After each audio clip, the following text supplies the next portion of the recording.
2022 began with a 30-day floating rate index of 0.1%.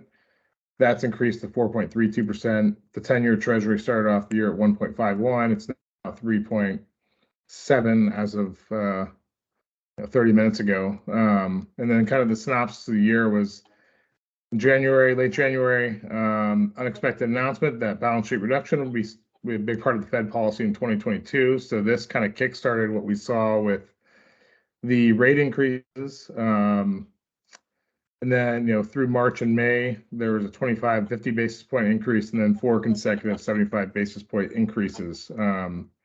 The reaction of the market on this, especially on our longer term loans, has been collectively, whether it's multifamily or single family rental, is to push kind of 5 and 7 year loans. And so that's, how we responded with that product, the 5/1 ARM, 7/1 ARM, that gives the optionality for the 5 and 7 year fixed rate, and then long term kind of 30-year term in case something out of the ordinary happens in that time frame.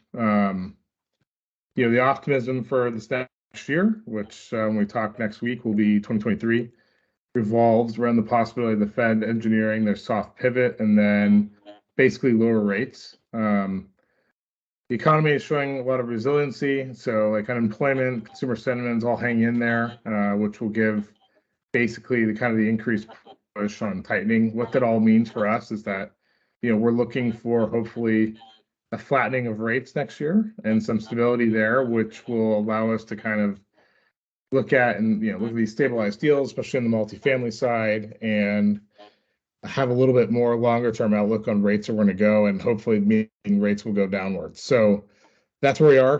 The big other theme that's pushing here at the end of the year is just kind of the softening in home values. And that tool we introduced last week on the fix and flip calculator with pulling out comps and everything else like that. So you kind of have a real-time instantaneous way to look at is it green light, yellow light, or red light, and looking at the deals. And, just case in point, looked at a deal in San Francisco, which has a bullseye of additional leverage reductions, and looks like the buyer is making a really good buy,